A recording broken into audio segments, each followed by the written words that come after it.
경찰서에서 전화를 받았다고 하십니다. 경찰서에 나와서 진술을 좀 하라고. 그래서 물어보셨다고 하거든요. 제가 왜 나가야 되죠? 참고인으로 부르는 건데요. 좀 나와서 진술하셔야 될 것 같아요. 나가야 될까요? 구독, 좋아요, 알람 필수! 안녕하세요. 법무법인 법승 형사법 전문 변호사 이승우입니다. 참고인이다. 나오세요. 나가야 될지 말지 알쏭달쏭하죠. 참고인이라고 했을 때 무조건 안 나가야 된다 라고 말씀을 들으시는 분도 있을 거고요. 참고인이라도 나가야지 라고 하시는 분도 있을 거예요. 사실 두 가지 다 맞는 얘기일 수 있습니다. 왜 그럴까요? 자, 참고인도 두 가지 종류가 있습니다. 아직 피의자로 부르기는 조금 부족해요.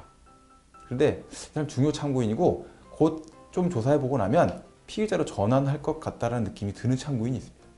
그런 경우에는 출석을 하는 쪽으로 고민을 하셔야 되고요.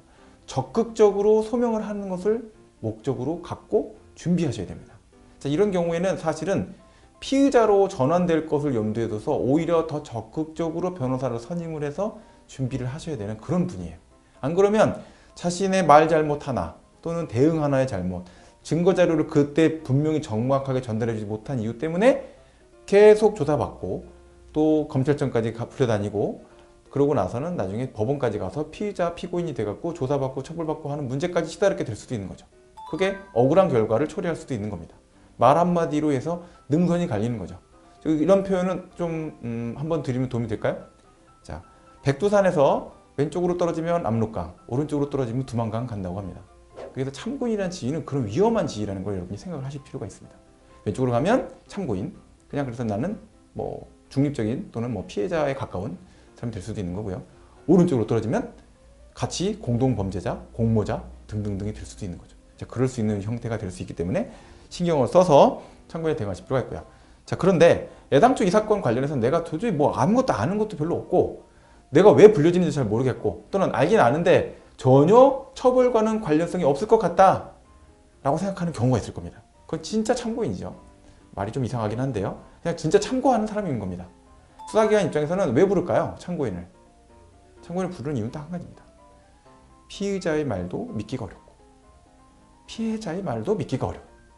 그럼 참고인이라도 진실을 얘기해 주겠지 라고 생각하니까 참고인을 부릅니다. 그러면 가야 될까요? 말아야 될까요? 그것도 참 선택하기 어려운 문제가 되죠. 그러나 내가 바쁘다면 안 가도 되는 겁니다. 그러니까 아까 말씀드렸던 것 같이 피의자로 전환될 가능성이 있는 사람인 참고인의 경우라도 참고인은 법상으로 수사기관의 소환에 응해야 될 의무가 있는 사람은 아니에요. 자, 의무가 없다라는 것과 있다라는 건 굉장히 큰 문제가 있습니다. 왜냐하면 안 나갔을 때 피의자라면 체포영장이 발부될 수가 있어요. 의무라는 건 그렇게 발동이 되죠. 그러나 참고인 신분에 있는 사람이 안 나갔다고 해서 영장을 발부할 수는 없습니다.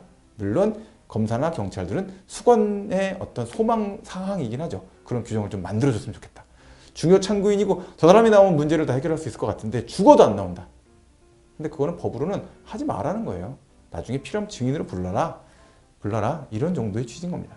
자, 이렇게 된 상태이기 때문에 참고인은 나갈 의무는 없다. 그러나 중요한 사건의 혐의의 선상에 올라갈 수도 있는 참고인이라면 출석 여부에 대해서 매우 신중하고 확실한 검토 후에 방향을 정해서 움직여야 된다라고 말씀을 드릴 수 있겠습니다.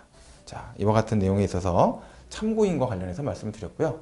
참고인은 굉장히 여러 가지 판단을 잘 해봐야 되는 것이고 그 부분에 있어서 자기만의 기억 또는 자기만의 생각 갖고 쉽게 결정을 내리거나 하지 마시고 나의 참고인 출석 또는 출석 거부가 어떠한 파장을 일으킬 수 있을지에 대해서 신중한 전략적 검토를 해보시는 것이 필요하다라고 말씀을 드리면서 마치도록 하겠습니다.